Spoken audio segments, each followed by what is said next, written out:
Так, добрый день. Давайте начнем. Я сейчас начну говорить по-русски, потом Мария начнет переводить. Представлюсь. Меня зовут Алексей Яковлев, руководитель проекта seostudy.ru. Совместно с проектом SEO News мы проводим третий онлайн-семинар из серии вебинар с мировым гуру интернет-маркетинга. И сегодня у нас в гостях сам, представляете, Денни Салливан, западный эксперт в области интернет-маркетинга и поисковых систем. Перевод будет осуществлять Мария Кихтева. Это профессиональный перевод английского языка в учебном центре «Эдукор». Мария занимается подготовкой и сдачей тестов по Google Analytics на английском языке и так далее. Поэтому перевод специфических терминов, проблем с этим не будет. Значит, организационный партнер данного вебинара учебный центр «Эдукор», который проводит обучающие курсы по интернет-маркетингу, а также по Google AdWords, по Google Analytics. Сегодняшний вебинар у нас сильно ограничен по времени. Дэнни сможет ответить на ваш вопрос только в течение 30, 40, 45 минут.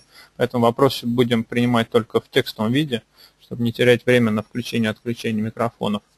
Теперь я передам слово Анне Макаровой. Она вам более подробно расскажет о сегодняшней программе. Анна. Спасибо. Спасибо, Алексей. Всем добрый день. Меня зовут Анна Макарова. Я представляю интернет-издание SEO News. Сегодняшний семинар называется Question and Answers with Danny Sullivan. Он будет построен в виде вопросов-ответов. Вы задаете, Денни Салливан отвечает. А теперь мне бы хотелось представить нашего гостя. Денни Салливан – один из самых известных экспертов в области поисковой оптимизации, журналист. Пишет о SEO на протяжении почти 15 лет. Также Денни является автором интернет-издания Search Engine Watch, запущенного в 1997 году. Там он проработал до 2006 года. Денни Салливан является главным редактором портала Search Engine Land, который охватывает маркетинг в поисковых системах, а также является одним из организаторов конференции CMX, Search Marketing Expo. Hello, Danny. Nice to meet you here. We have switched on your microphone. Please say something for our attendees, and then we will start to read their questions. Okay. Thank you for having me. My background certainly sounds much more fun in Russian. And I look forward to taking people's questions today. Окей. Многие, наверное, поняли, Дэнни благодарит за то, что мы предложили ему участие в этом вебинаре, и он охотно ответит на все ваши вопросы.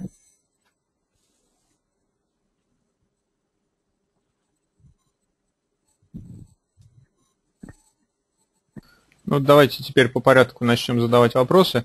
Первый вопрос поступил от пользователя. У него вопрос такой: поездив по западным конференциям, он обратил внимание на замалчивание такой темы, как покупка ссылок. В то же время такие сайты, как The Wall Street Journal, продают их через TLA. И также клиенты, как O2, их покупают через посредников типа LinkStars. Вот что Дэнни думает на этот счет? Что насчет ссылочных бирж? Покупают ли там ссылки? Okay, so Danny, we have our first question to you. It is from one of our listeners. So he's wondering, it is a very complicated question actually. It is connected with buying links abroad. So we are speaking about Western search engine marketing. So he traveled a lot and he visited a lot of Western conferences, and the silence connected with buying links drew his attention, and he is wondering if there is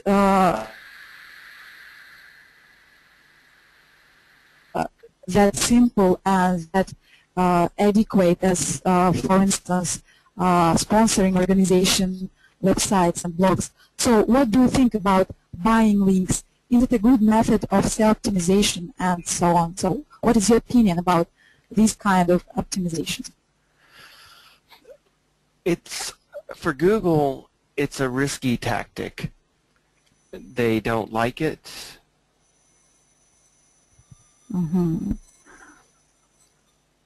Okay, can I translate? Can I begin to translate?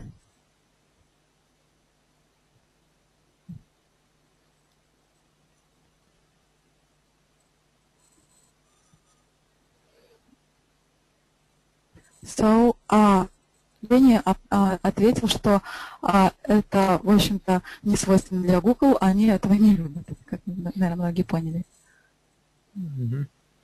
Так, он отключился. Сейчас, секунду, он переподключится. Я думаю, проблема со связью.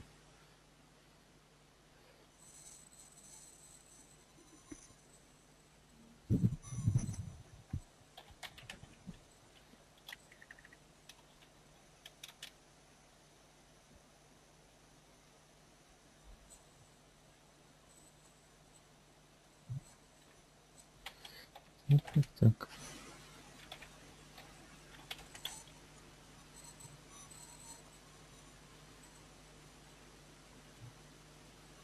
You now? So, I'm so sorry. no, it's okay. So shall I repeat the question about buying links? What do you think about it? I got the question, so I'll continue on, and hopefully the telephone will be much better. Buying links is very risky with Google. They don't like it. If they spot it, they... So, Danny, can you speak a little bit louder? It's impossible to hear you, actually. Can you hear me better now? Yes, it's much better now. Oh, Thank great. you. Okay. So buying links with Google is very risky.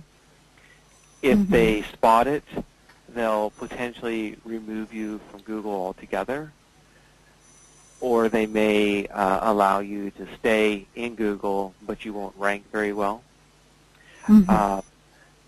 Certainly they don't spot all the paid links that are out there. Some people do it, and they find that it works, but that doesn't make it any less risky. Perhaps, Okay. perhaps the most dangerous thing is that some people will tell you selling links they do it in a way that can't be detected, and it turns out that it can. Окей. Итак, ну, в общем, Дэнни пояснил, что это может быть очень рискованным мероприятием, покупка ссылок. Не всегда она полностью, конечно, отслеживается, но тем не менее, если Google узнает об этом, то, как правило, сайт очень много теряет в рейтинге, если занимается покупкой ссылок. Поэтому считается это довольно-таки опасной практикой. Может нанести вред сайту. Окей. Дэнни, а вы могли бы уточнить, насколько распространена на Западе покупка ссылок? Okay, Danny, we would like to make your answer more specific. Our listeners are wondering, is it widely spread buying links on the West? So you said that it is dangerous and it is risky, but do they practice it really often, or just in occasions, something like that? There are many who do buy links, but I would say the vast majority of websites do not. And in fact, the vast majority of websites that rank well are ranking well without having to buy links. Дэнни говорит, что вообще-то действительно это случается довольно часто, но, как правило, сайты, у которых есть хороший рейтинг, зарабатывают его не таким образом. И все-таки большинство сайтов интернет-пользователей и тех, кто продвигается в сети, наращивают ссылочную массу другими способами.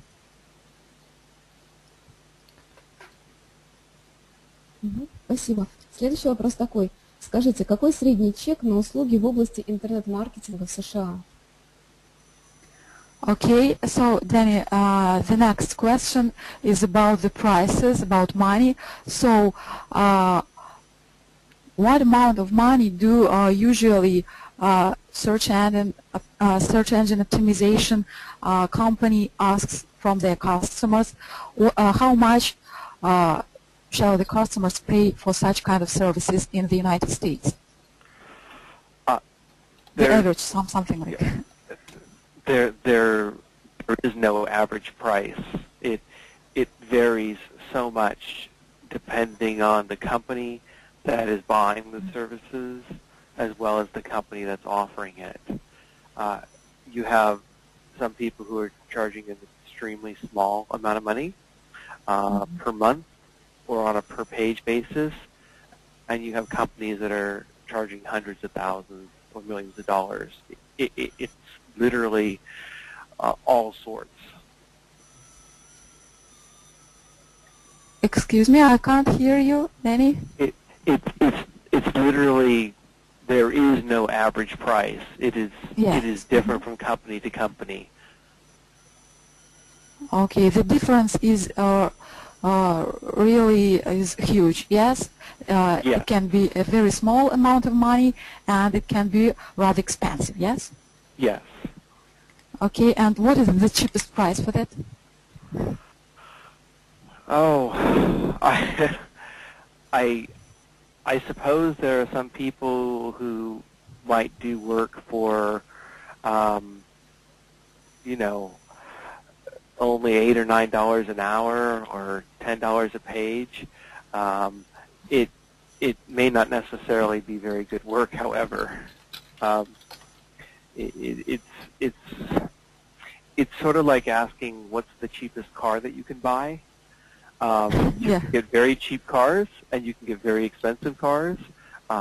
Most people don't need the expensive cars, and many people wish they hadn't bought the cheap ones. Окей, thank you. Значит, трудно говорить о средней стоимости SEO-услуг на рынке в США, потому что очень большая разница между самым таким незначительным чеком и бывают действительно очень дорогостоящие компании по оптимизации сайта. Но вот средняя стоимость, то есть не средняя стоимость, а минимальная стоимость может начинаться буквально $10, когда вы покупаете пару ключевых слов, например, для продвижения. Или проводите ряд мероприятий на одной страничке сайта. Спасибо. Okay. Следующий вопрос. Вы сталкивались с оптимизацией сайта под Google Local Search? Okay, Danny, the next question is connected with Google Local Search. It's kind of a new trend in Google. What can you say about all these optimization services? How do they connect it with Google Local Search? Does Google Local Search influence somehow on these kind of services? What can you say about it? Is it a special way to optimize a site for Google Local Search? Yes. Google Local Search uses many things that ordinary web search doesn't consider. Being listed in online yellow pages is important. Having an actual address, a physical address, is important. How close you are to the area that someone's searching for can have an impact. We're starting to see things like ratings of your local business being important. So there are many different things. Окей. Дэнни говорит, что действительно сейчас процесс оптимизации может быть каким-то образом уже может принимать во внимание такое нововведение, как Google Local Search. В первую очередь это означает, что обязательно для того, чтобы эффективно работать с этим новым трендом, вам необходимо включать и юридический, и физический адрес указывать на сайте. Обязательно какие-то указания на географическое местоположение. Очень часто близость к каким-то ключевым объектам тоже может играть важную роль при как раз использовании локального поиска, опции локального поиска в Google. Okay. Да, спасибо. Дэнни, скажите, а действительно ли на Западе основным способом продвижения в интернете является контекстная реклама? Okay, so Danny, there is one more interesting question for you. Is it really so that the online advertising is the best way to be highly ranked in the United States when we're speaking about sites? Is it the best way to promote a site? Online advertising. What do you think about it? It depends on the website, but advertising can certainly be effective. But search engine optimization is also very effective. Social media marketing and buying social media ads are also very effective. So online advertising is a very big term that could possibly include some of those things. Окей. Да, действительно, контекстная реклама в сетях интернета, она может быть очень эффективной, но тем не менее, иногда это, во-первых, как сказал Дэнни, зависит от самого сайта. Иногда довольно эффективными бывают и другие методы продвижения, такие как, например, использование социальных сетей, то же самое реклама в социальных сетях или другие виды оптимизации сайтов, работа с контентом, с архитектурой сайта и так далее. Все зависит от самого сайта в первую очередь. Окей. Спасибо. Вот как раз вопрос про социальные сети. Недавно Google, прошла такая новость, что Google теперь учитывает ссылки с социальных сетей при ранжировании сайтов. Вы можете прокомментировать, действительно ли это правда, что там ссылки с Facebook теперь учитываются при ранжировании? Okay, so the next question is connected with social media. So we heard that now, just recently, Google somehow takes into account all the links from social media, for example, from Facebook. Is it really so? Does Google take it into account, those links that appear in social media? What can you say about it? Yes, they are measuring social media links now in various ways. I did a big article on it in December. They're still developing exactly how they want to count them, but your activities on social media, especially if you are being shared on social media, can be helpful. Окей, это действительно так. Дэнни отвечает, что действительно происходит подсчет количества ссылок, то, насколько часто вас цитируют в социальных сетях. Буквально в декабре Дэнни написал об этом небольшую статью и считает, что действительно ваша активность в социальных сетях очень сильно может повлиять на ваш онлайн-успех. Окей.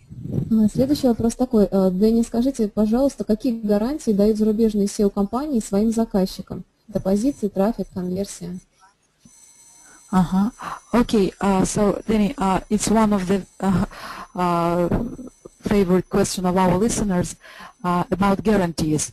Can you name the things that SEO company and the United States guarantee to their customers, such as being in top 3 traffic, conversions, or something like that? What do they usually guarantee? The good firms won't guarantee anything because they can't guarantee anything if they're good firms. No one can guarantee anything. Some firms feel it's useful to have a guarantee anyway to reassure customers, and they may guarantee to do additional work or to refund money. Probably the poorest firms will guarantee to rank someone, and they'll do it agreeing on terms that nobody would actually search for. Long terms or very unusual terms where it's not that difficult to get the ranking. Окей, ну, в общем-то, ответ на этот вопрос звучит следующим образом. Действительно, как, в общем-то, мы уже слышали и в диалоге с Сюзанной, плоха та компания, которая может гарантировать все, что угодно. Как правило, конкретных гарантий, там, топовые позиции, конкретный размер трафика, насколько увеличится трафик, таких гарантий не дают SEO-компании в Соединенных Штатах. Они, как правило, обещают возместить, например, если какие-то ожидания не оправдались у клиентов, они могут сделать дополнительные какие-то работы, чтобы, то есть за ту же сумму, которая была оговорена ранее. Или единственный случай, когда действительно компании могут гарантировать хороший результат, трафик и позиции, когда создаются очень специфические поисковые запросы, то есть либо длинная ключевая фраза, уникальная ключевая фраза, на уровне которой конкуренция будет не так высока, и где можно будет реально что-то предсказать и действительно что-то обещать. Окей? Да, спасибо. Следующий вопрос такой, тоже связанный немножко с гарантиями. Значит, как часто на SEO компании подают в суд? И вообще в Штатах принято судебное все это разбирательство. Как часто на SEO компании подают в суд? Okay, so Danny, the next question is also rather interesting. We are wondering about those cases when customers sue to SEO companies. For instance, they are not satisfied with their work and they go to the court and they ask the law to their side, so they sue. Does it happen actually in the United States? Were there any precedents or something like that? What can you say about it? I'm sorry, I didn't catch that last part. I'm sorry. Could you repeat? I'm sorry. Yes, so we are wondering if it happens that sometimes unsatisfied customers go to court and sue with their SEO companies. So probably they're asking for a finding or some kind of another penalty. What can you say about it? Does it happen actually in the United States that such cases appear in courts? Where they've sued their companies because they didn't rank them? Yes, something like that. That's very unusual in the United States. You don't hear about it happening that much. It's really unusual. There's been some firms I can recall that have had that happen. They were firms that seem to have charged a very small amount of money, charged that on a regular basis, perhaps through credit cards, and were viewed as scams largely, that they didn't seem to be delivering any work at all. Mm-hmm. I think most firms are actually doing something for their clients, and it's just not something that they have to fear.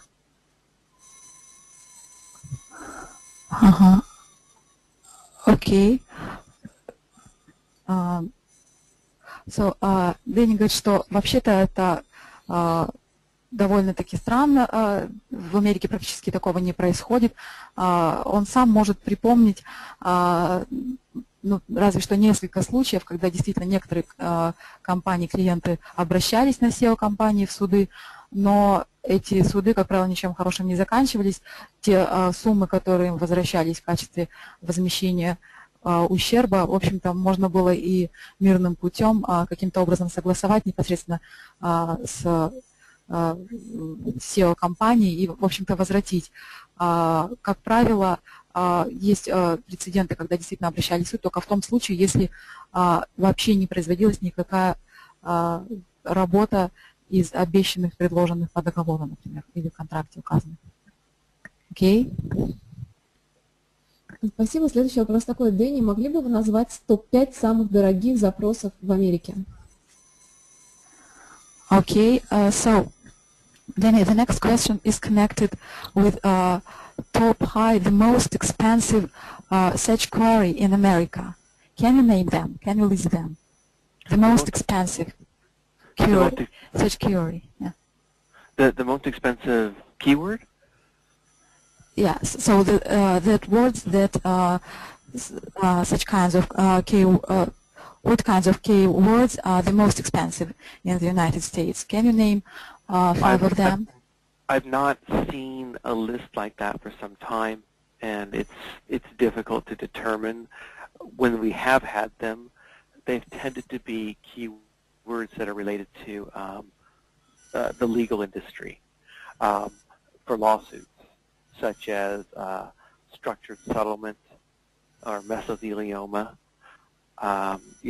where lawyers think that if they can get clients, they can fight a lawsuit and win a large amount of money. We would have keywords at one point that were selling for $100 per click. Okay, actually, it was really hard to hear you. Can you repeat it once again? Sorry. So, the most expensive keywords have traditionally been those bought by lawyers who are trying to find clients, called structured settlement, for people who are trying to get settlements. But there's not a regular list of these that are provided, and it's difficult to determine. Окей. Дэнни говорит, что очень трудно ему, в общем-то, ответить на этот вопрос, потому что не существует как такого официального списка на данный момент. То есть, если он существует, то он обновляется, он давно этим не интересовался, но, по его мнению, самые дорогие запросы, поисковые запросы, это запросы, связанные с легальной индустрией, то есть связанные с деятельностью, например, адвокатов. Он привел пример адвоката, который использовал самые дорогие ключевые слова для того, чтобы привлечь потенциальных клиентов к своей деятельности на свой сайт. То есть это такие сферы, как, вот, например, адвокатская деятельность. Спасибо. Значит, следующий вопрос такой. С приходом CPA модели, то есть оплата за действие, многие ли компании переключились на эту модель? И какие подводные камни тут могут присутствовать? Okay, so Danny, the second question is connected with the CPA model, so cost per action, and so do many companies use it? So are there any tricks while using it? What do you think about this kind of model? So cost per action. What do you think about it? Can you tell us a few words about it? Some people do use it. It can be effective if you're a good marketer. It allows you to perhaps earn more with your client than on a flat fee type of basis. But it's still relatively uncommon, I would say. There are people who use it, but it's not the most common payment method out there. Окей. Дэнни отвечает, что, в общем-то, действительно есть такие случаи, когда компании переходят на эту модель, она в какой-то степени дает им возможности более тесно взаимодействовать со своим клиентом, но, тем не менее, нельзя сказать, что это обычное дело и что большинство компаний перешли к этой модели. So, Danny, the last part of the question was, are there any tricks that companies may face to while using this model, cost per action? Are there any what? Any tricks, any difficulties that people can face, company can face while using this model? I suppose perhaps the biggest problem is not measuring the conversion. If you're going to do it on a cost per action and someone finds a website, makes the decision to buy, but then purchases offline, that might not get tracked. So there has to be a faith between the client and the partner that the cost per actions are going to be measured fairly. Окей. И на вторую часть вопроса, есть ли какие-то подводные камни в использовании этой модели, Дэнни отвечает, что, наверное, самым сложным при использовании этой модели является измерение конверсии, потому что иногда пользователь на вашем сайте может принять решение о том, что он собирается осуществить покупку, предпринимает ряд каких-то действий, но потом передумывает, и, в общем-то, конверсия это не приводит. В данном случае не всегда как раз плата вот за эти действия оправдывает себя и возвращается в соответствующем уровне конверсии. Окей. Дэнни, а что вы думаете о будущем мобильного интернета, мобильной рекламы? И как вы думаете, от чего зависит развитие этого направления? Okay, so the next question is connected with mobile internet. What do you think about it? What do you think about its future? Are there any good focus connected with mobile internet, with using into internet? What do you think about it? What do you think about mobile? It's continuing to grow. It's, I think, a very important space. More and more activity happens through mobile phones, and it's an area that some marketers aren't paying much attention to. So I think it's well worth looking at and considering if you haven't been already. Окей. Ну, Дэнни ответил на этот вопрос, в общем-то, положительно. Действительно, будущее за мобильным поиском связано это с тем, что все-таки мобильное устройство имеется в широком доступе сейчас, и все чаще и чаще пользователи переходят именно на мобильный доступ в интернет, к мобильному поиску. Поэтому тенденцию Дэнни действительно подтверждает, да, что будущее за мобильным поиском, и прогресс будет развиваться в этом направлении. Спасибо. Okay. Следующий вопрос такой. Часто на различных веб-ресурсах, посвященных интернет-маркетингу, затрагивают проблему клик-фрода, то есть мошеннических кликов. У вас какое мнение на этот счет? Действительно ли так, это такая серьезная проблема, и как с ней бороться? Okay, so Danny, what do you think about the problem of click fraud? So there are a lot of articles in different forums. Do you think it's a big problem actually? What do you think about click frauds, about different black methods of optimization and something of the kind? It has been a problem.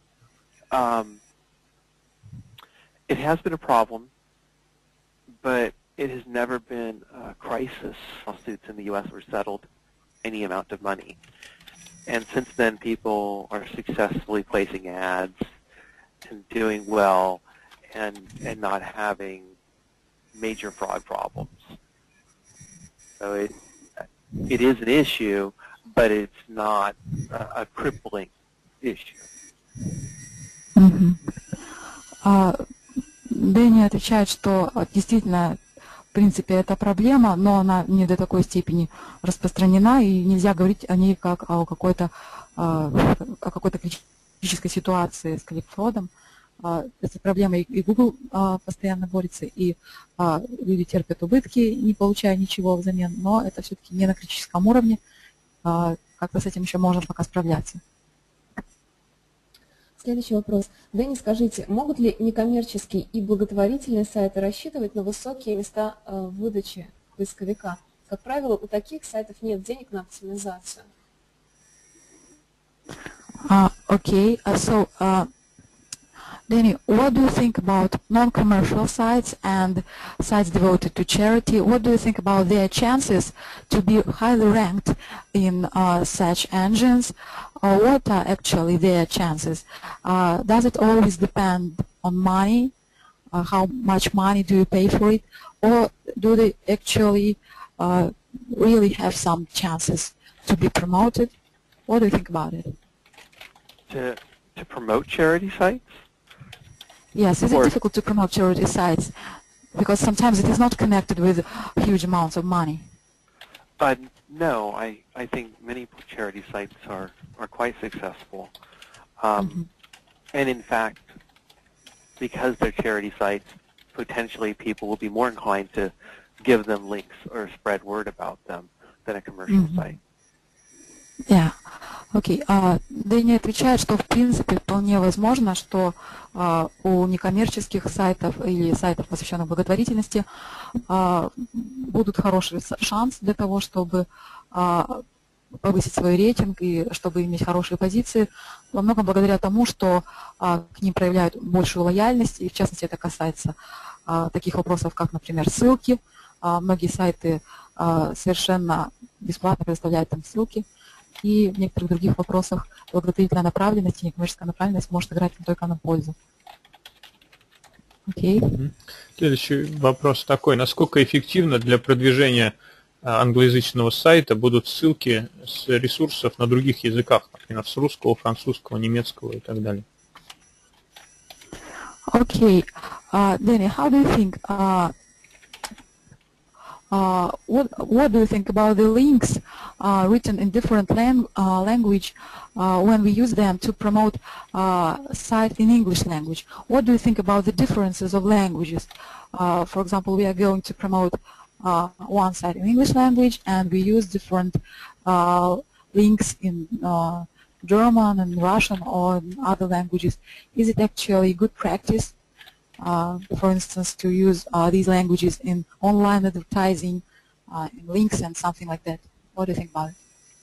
If you want a site to do well in a particular language, the links ideally are in the same language. So if you want a site to do well in German, the links really should link to it with the German language. And the links should come from websites that are somehow related to Germany. It doesn't mean all links have to be that way, but it'll help. Дэнни отвечает, что, в общем-то, это, то есть ссылки на других языках, например, для продвижения англоязычного сайта, могут быть полезны в том случае, если сайт как-то ориентирован на аудиторию, говорящую на, предположим, немецком языке, если те ресурсы, на которые предоставляют ссылки, тоже есть какая-то связь с тематикой сайта и с тематикой соответствующего языка, тогда, может быть, действительно это имеет смысл. Не всегда это играет определяющую роль, но тем не менее ссылки на каких-то языках, которые не связаны с самим сайтом, то есть на иностранных языках, и играют пользу только в том, приносят пользу только в том случае, когда сайт как-то ориентирован на людей, говорящих на этих языках. Okay, Danny, there is a question to you from Alexei. How much money do you have? Сколько времени? Не money, time. How much time do you have? How much time do you have? Yes, how much time do you have? Excuse me. Very personal question получится. I could always do more.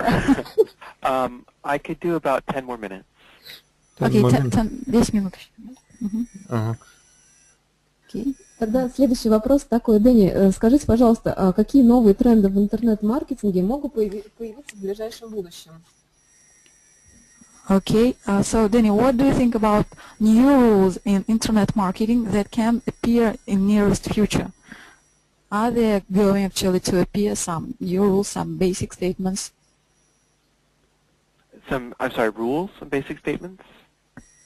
What do you think about new rules in internet marketing? New tendencies, new trends? What do you think about the future of internet marketing actually? I think social media is especially important and continues to grow.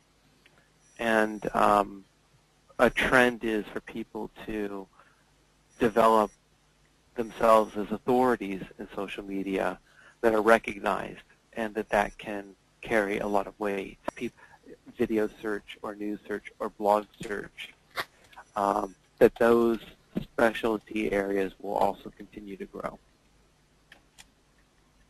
Okay, do you think that they should pay attention actually to personality? For instance, if we are speaking about social media, can we say that the site should be more personal, if it's possible to say this way? Yes, or interesting, or I would say real, that they should provide some kind of value and make people want to pay attention to them on social media, not just have junk and things. Дэнни говорит о том, что в будущем, возможно, произойдут некоторые изменения в интернет-маркетинге. Большая часть из них будет связана, скорее всего, с социальными сетями и с продвижением именно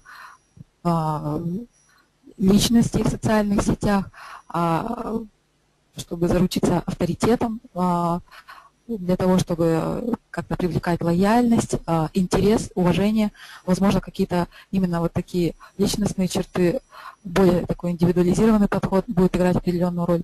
И также некоторые изменения будут связаны с поисковыми запросами, которые должны становиться более конкретными, тоже, можно сказать, более индивидуальными в какой-то степени, потому что конкурентная среда постоянно насыщается, всегда растет, и для достижения наибольшего эффекта, возможно, какие-то изменения более-менее существенные в поисковых запросах тоже должны быть произвести. Спасибо. Следующий вопрос к Денни, как к совладельцу SEO-компании, небольшой SEO-компании. Вот вы какие отчеты своим клиентам предоставляете? Включаете ли вы туда отчеты по веб-аналитике, например, используя Google Analytics и другие инструменты веб-аналитики по конверсиям? Okay, Danny, so it's a question connected with your own experience. So you worked a lot with SEO organizations. What kind of reports do usually such companies give to their clients? Do they include their web analytics reports, reports connected with Google AdWords? What kind of reports? What are the basic points of these reports? The reports will really vary depending on the services and the clients. Some companies simply provide ranking reports, which I don't think are that valuable. Some companies will try to do conversion reporting. You know, is the site doing the way, the things it's supposed to be doing, which I think is the most important. Some companies will provide online access to reports, and others will generate them independently. So okay, can you speak a little bit louder? Yeah. So some sites will provide access to a dashboard of reports or control panel, and some of them will provide minimal reports. So it's very different from company to company. Окей.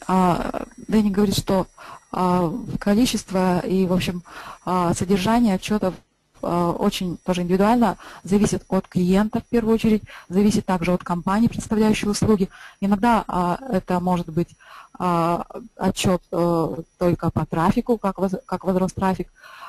Теперь все чаще встречается отчет по уровню конверсии, насколько возросли конверсии. Иногда это может быть сводный отчет, целая таблица, куда включаются и отчеты по Google аналитике, и по контекстной рекламе, и так далее. Иногда это может быть минимальный какой-то отчет, в зависимости, в первую очередь, от пожеланий самого клиента. Окей? Спасибо. Следующий вопрос такой. Оптимизация делится на две части, внутренняя и внешняя. И если внутренний – это процесс естественный, то внешнее представляет большой простор для манипуляции. Как вы думаете, Дэнни, наступит ли момент, когда внешнее окружение перестанет учитываться поисковиком при будущем? Может, если можно, я могу повторить частями вопрос. Наверное.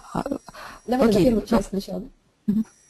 Оптимизация делится на две части, внутренняя и внешняя. Если внутренний процесс естественный, то внешнее представляет большой простор для манипуляции. Okay, so Danny, one of the most complicated questions. So when we speak about optimization, we can divide it into two kinds of optimization. One that goes inside this site, and the next it actually goes outside.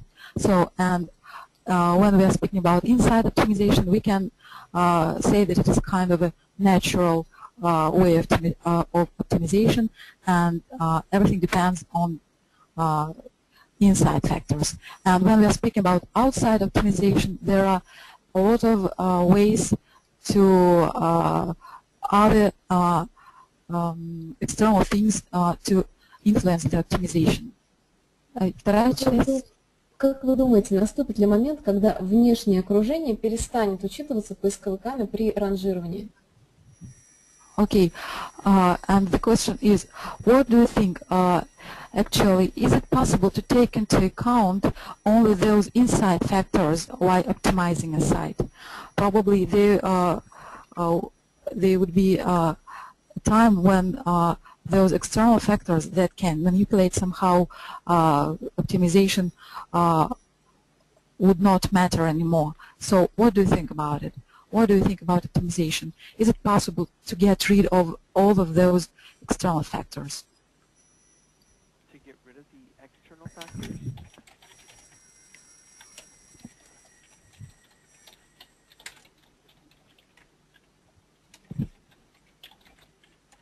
I'm sorry, to get rid of the external factors? Yeah. Have you heard the question, the last question? No, I don't think. I Okay. think Google will, go ahead. Shall I repeat it once again? Yeah, that would be great. Okay, the question is connected with optimization.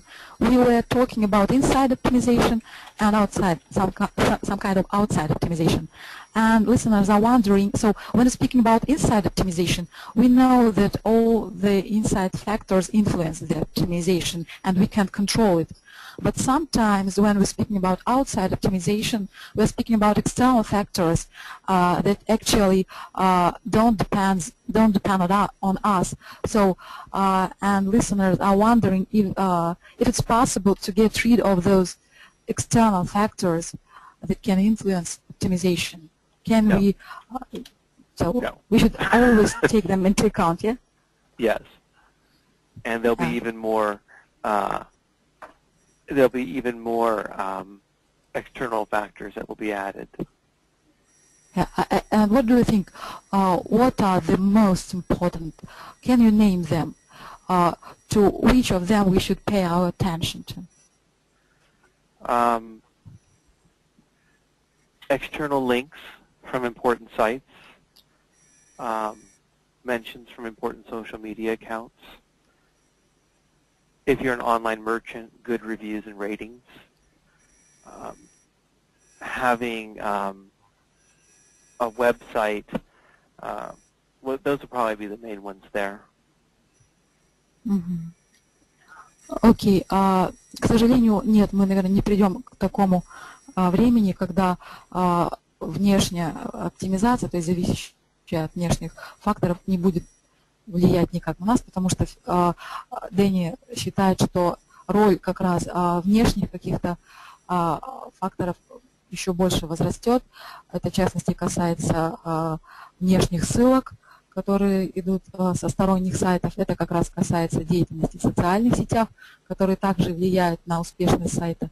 Поэтому, скорее всего, наоборот, влияние как раз внешних факторов, внешняя оптимизация, она как раз будет играть, наверное, ключевую роль.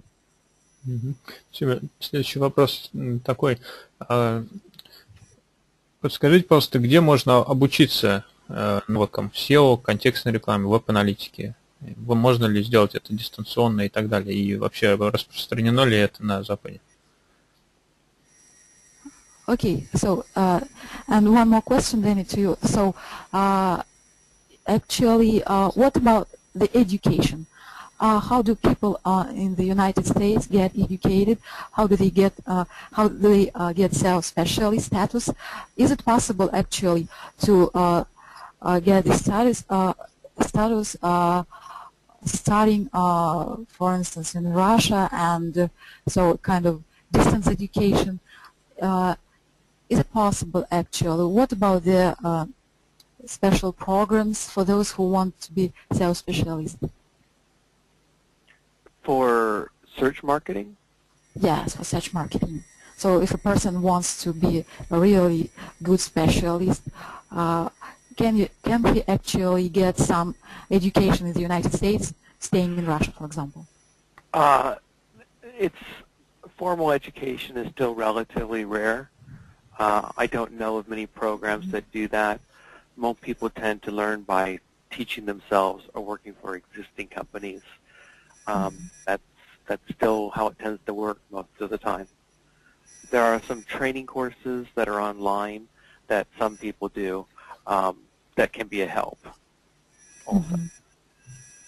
Окей. Вообще, официально существует не так уж много организаций, которые могут обучить и выдать соответствующий сертификат, что человек является SEO-специалистом или специалистом как раз search marketing, поискового маркетинга. Но тем не менее существует ряд довольно широкий спектр курсов, онлайн-курсов, которые, в общем-то, служат как раз цели самообразования. В общем-то, в Америке пока на данный момент как раз самообразование в этой сфере играет решающую роль, поэтому если кто-то желает обучиться, используя ресурсы Соединенных Штатов, он может сделать это совершенно спокойно, дистанционно, используя как раз онлайн-программы различные, но они не являются каким-то эталоном, формальным обучением, которое присваивает вам общепризнанный мировой какой-то сертификат. Спасибо. Следующий вопрос такой. Совсем недавно сайт topseos.com попробовал составить рейтинг SEO компании России. И, мягко говоря, он получился некорректным. В связи с этим возникает вопрос, как Денни относится к рейтингам данного сайта, к сайту topseos.com, и насколько они объективно оценивают, показывают западную SEO-картину. Окей. Не могли бы вы повторить название сайта, который составляет рейтинг? topseos. Ага, окей. So, Danny, what do you think about ranking those SEO companies which usually does the site topseo.com? What do you think about it?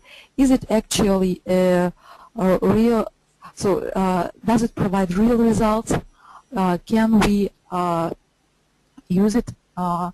So can we actually believe in it? What do you think about it? So topseo.com, what do you think about it? What.com?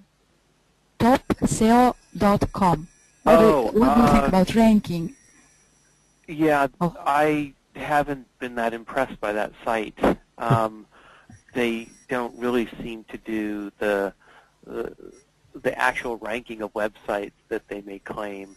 They don't seem to include everybody. There was quite a bit of controversy about it last year. So it seems a way for some SEO firms to buy a good review of themselves. There are plenty of SEO firms that have done well without it. Окей.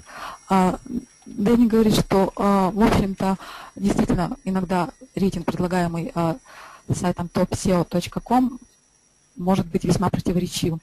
Иногда могут в него не включаться весьма солидные компании, имеющие хороший опыт и отзывы, а некоторые компании, которые туда включены, в общем-то, могут быть не такими, может быть, стоящими.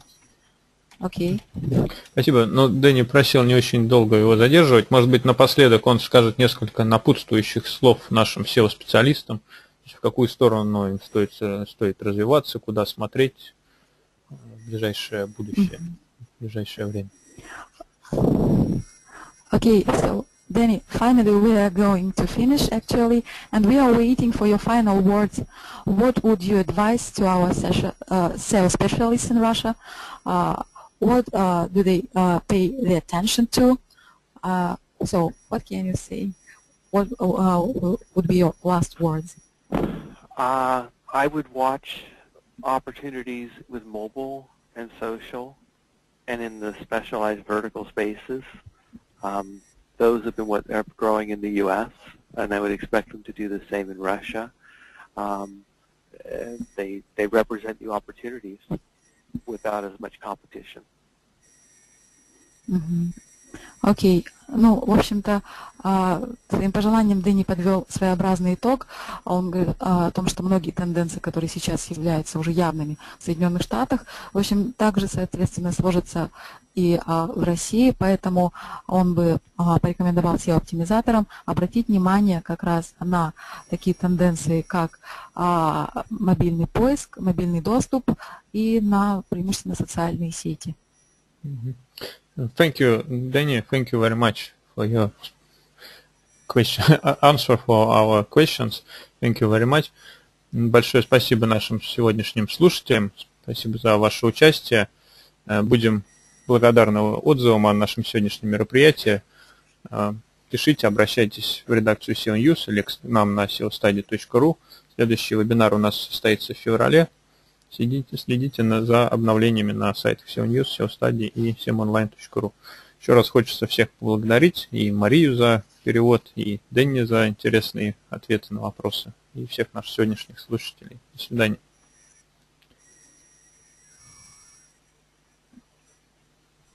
Great. Thank you very much for having me. I very much enjoyed it. Thank you very much. Okay. Thank you. Bye-bye. Goodbye. Bye.